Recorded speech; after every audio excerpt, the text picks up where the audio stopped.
Baik, bismillahirrahmanirrahim. Assalamualaikum warahmatullahi wabarakatuh. Kembali lagi bersama saya dalam pelajaran DLE, Dasar Listrik Elektronika. Pada kesempatan kali ini kita akan mempelajari materi komponen aktif elektronika. Setelah sebelumnya kita mempelajari tentang komponen pasif elektronika. Sebelum masuk ke pembelajaran, mari kita baca basmalah bersama-sama. Bismillahirrahmanirrahim. Komponen aktif. Komponen elektronika aktif adalah jenis komponen elektronika yang memerlukan arus eksternal untuk dapat beroperasi. Dengan kata lain, komponen elektronika aktif hanya dapat berfungsi apabila mendapatkan sumber arus listrik dari luar atau eksternal. Komponen-komponen elektronika yang digolongkan sebagai komponen aktif adalah dioda, transistor, dan IC atau integrated circuit yang terbuat dari bahan semikonduktor seperti silikon, germanium, selenium, dan metal oxides. Yang pertama, dioda.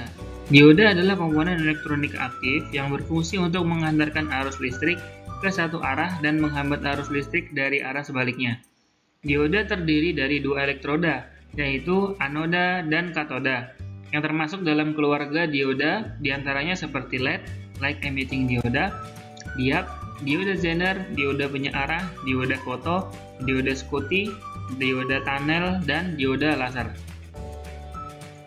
Nah, itu adalah dioda. Di bawah ini ada simbol dari dioda dan bentuk fisik dari dioda. Tadi disampaikan bahwa dioda memiliki dua kaki ya. Kaki yang pertama adalah kaki katoda atau negatif, yang kedua adalah kaki anoda atau kaki positif. Selanjutnya ada transistor. Transistor adalah komponen elektronika aktif yang berfungsi sebagai penguat, penyearah, pengendali, mixer, dan osilator. Komponen yang termasuk dalam keluarga transistor diantaranya seperti transistor bipolar, NPN dan PNP, transistor foto, triac, MOSFET, JFET, dan UJT. Berikut adalah gambar dari transistor. Gambar bentuk fisiknya memiliki 3 kaki, kolektor basis emitor, dan ini gambar simbolnya ya. Dan ini yang ada gambarnya di sini merupakan transistor jenis NPN karena panahnya menuju keluar. Kalau panahnya menuju ke dalam berarti PNP. Yang ketiga ada IC atau singkatan dari integrated circuit.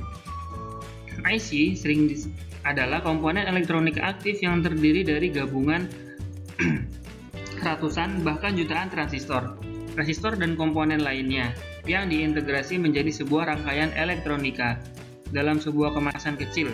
Berdasarkan fungsinya, IC dapat dikelompokkan lagi menjadi IC waktu atau timer, IC komparator atau pembanding, IC logic gates atau gerbang logika, IC switching atau pengendali, dan IC amplifier atau IC penguat. Nah, ini adalah bentuk fisik dari si IC dan simbol dari IC. Di sini adalah IC NE555 ya yang sering digunakan. Contohnya memiliki 8 kaki. Jadi ada banyak jenis IC. Ada yang kakinya sampai 40 ya. Dan juga ada yang 16. Nah, ini yang sebagai contoh adalah yang 8 kaki. Contoh karakteristik aktif yang dimaksud pada komponen elektronika aktif. Contoh pada komponen dioda. Seperti yang disebutkan sebelumnya, bahwa dioda merupakan komponen elektronika aktif sehingga memerlukan sumber arus listrik dari luar atau eksternal untuk dapat beroperasi. Sebuah dioda yang dipasangkan pada suatu rangkaian elektronika yang telah diberikan arus listrik tidak akan bekerja untuk mengantarkan arus listrik apabila tegangan yang diterimanya belum mencapai titik tegangan tertentu. Khusus untuk dioda yang terbuat dari bahan silikon memerlukan tegangan 0,7 volt, sedangkan untuk dioda yang terbuat dari bahan germanium memerlukan tegangan 0,3 volt untuk dapat bekerja sesuai dengan fungsinya. Nah, itu adalah alasan kenapa dioda termasuk sebagai komponen elektronika aktif. Oke, sekian pembelajaran kita pada kesempatan kali ini. Silakan kalian kerjakan tugas dan catatannya dengan baik agar dapat memahami materi yang disampaikan. Terima kasih, kurang lebihnya mohon maaf. Stay safe, stay home, stay healthy. Assalamualaikum warahmatullahi wabarakatuh.